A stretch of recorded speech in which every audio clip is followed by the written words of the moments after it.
All right, so number 4 says find the volumes of the solids generated by the revolving the regions bounded by the graphs of the equations about the given lines. So we have y equals x squared, which I put in red, and then y is equal to 6x minus x squared, which I put in blue, and we're going to revolve them about the x-axis, and the y is equal to 10, okay?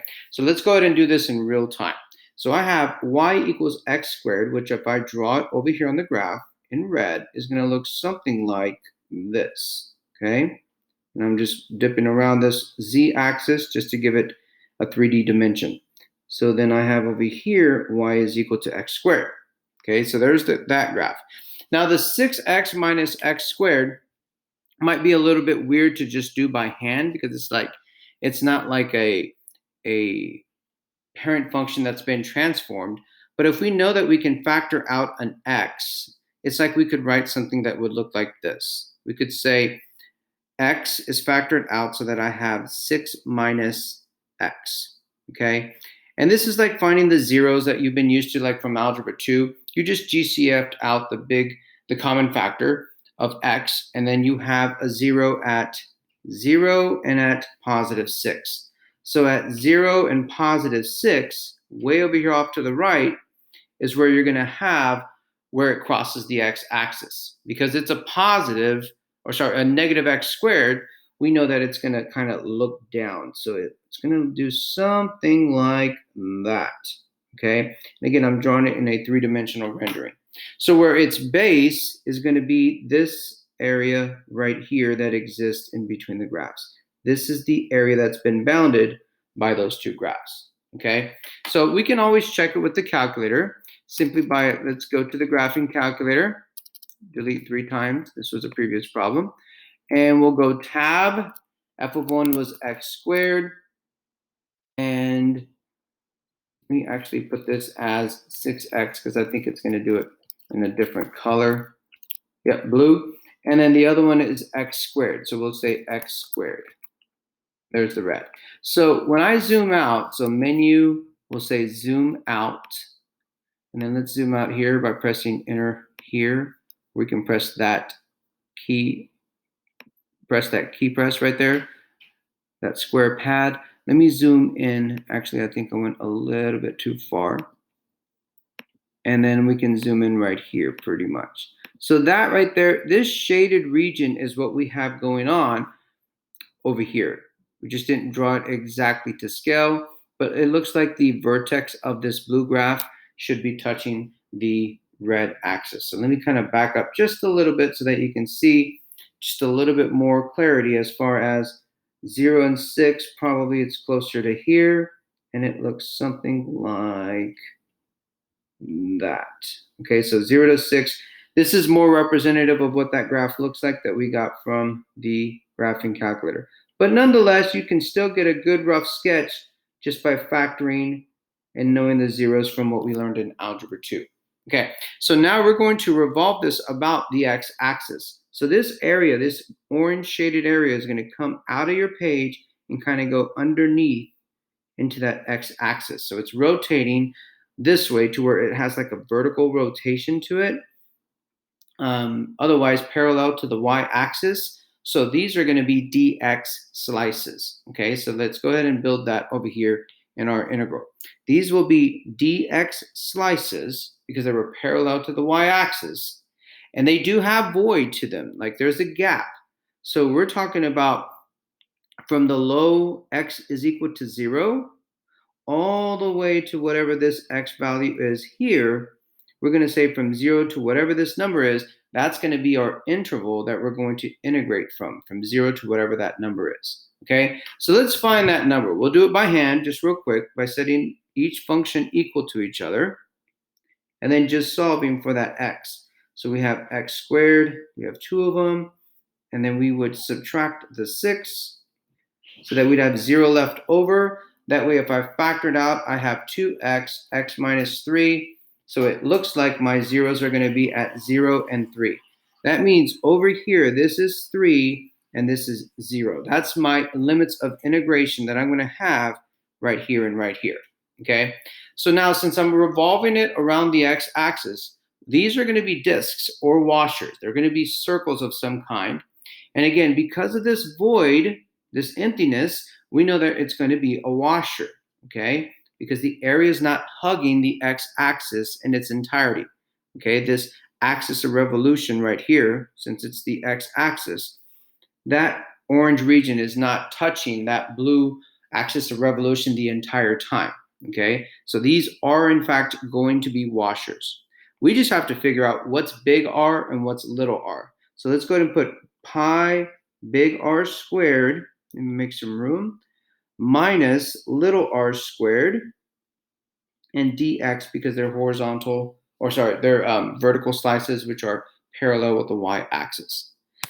So dx means that because I'm in respect to x, these functions have to be written in terms of x. That means I got to get y all by itself on whatever functions that I'm working with. Well, luckily, they already are by themselves. So I just need to figure out what's the top minus the bottom from this axis of rotation of x-axis, okay? So let's go to the x-axis, anywhere between 0 and 3, and then we're going to go all the way to the outermost part of this shaded orange region, okay? So we'll come all the way here, and notice that these are parallel to the y-axis that I'm doing these slices as. And if I wanted to see, this is my top function right here, the blue one, and this is my bottom function, okay? Again, I went from the axis of revolution all the way out to the furthest function. So if I did that again, but this time I did it with starting from the x-axis but going to the most inside one, then I'm in fact touching this red graph right here. Okay, so the purple line that I just drew right here is the small radius, and this green line is the big radius. And again, remember, we are rotating this about the x-axis. Whoops. So it's going to pop out of your page and go underneath like that. Okay, so let's look at this green radius. The top function, without having to rotate my head, because this is interpreted as the top right here,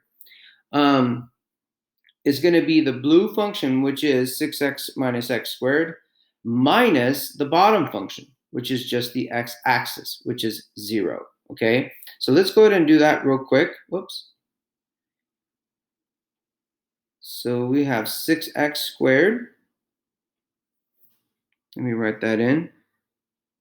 Or 6x minus x squared, that is. That's the top minus the bottom. Okay, again, the bottom was 0. And if you need to rewind that, please do so. And then again, this smaller r is going to be from the x-axis all the way to the insidemost function, which in this case would be the red function. Then I can look at that as the top, which is x squared, minus the bottom, which is 0, because it's y equals 0, aka the x-axis. That's what I'm going to write as my smaller radius, okay? So let's go ahead and write that out. So we'll have the top of x squared minus the bottom of 0. So that's how you do part A, okay? So now let's revolve this around y is equal to 10. So if you wanted to plug this in to see what is the y value that is going to happen over here if x is 3, like you can plug it into any one of these equations because they're equal to each other at this point, and it will give you 9, okay? So this is going to be 9. So that tells us if we're revolving about y equals 10, it's going to be just a little bit above that 9, okay? So let's go ahead and draw that out. This is y equals 10. And we're going to take this orange shaded region and we're going to go around this thing like that, okay? So it'll go up and around, because we're trying to revolve around y is equal to 10. Now notice these are parallel to the y-axis, otherwise vertical slices. So it is going to be a dx again. There is a lot of void, okay? All of this is going to become empty space. All of that I highlighted in red will become empty space. So this is a washer method. So it'll be big R squared minus little r squared, okay? And we just have to figure out what is it going to be as far as our x values are concerned. What is the intervals of integration? So my lowest x value, left to right, is 0. My highest is 3. So now I just have to figure out what's big R and what's little r, and I'm done. So let's do, like in good practice, we've done the other ones. We're going to go from the axis of revolution. So let me just pick something right here. And I'm going to go to the outermost rim of this shaded region. Again, it all revolves around, pun intended, the shaded region. Okay, so if I go from y equals 10 all the way to the most outer piece, and then I say, all right, this is the end or the endpoint of one, touching one function. This is the endpoint touching the other. Then I can see what's the top minus bottom. Well, the top function is right here. It's y equals 10. So it's going to be 10 minus the bottom. And the bottom function I'm saying is red. So it'll be x squared. And then now when I go back to the picture and I start again from the axis of rotation or the axis of revolution, I'm going to start from y equals 10 and work our way down until we touch the inside function, the closest one, okay? This is going to be our small r value. So the small radius is going to be the length of this purple line right here, where the top is y equals 10 and the bottom is the blue function, okay? So we'll say the top is 10 minus the bottom. This is why parentheses is so important. We're going to say that as far as with parentheses being the bottom function. And that's how we do number 4 with the washer method, accounting for the void with the big R squared minus the little r squared, all constant multiple ruled with that pi. All right.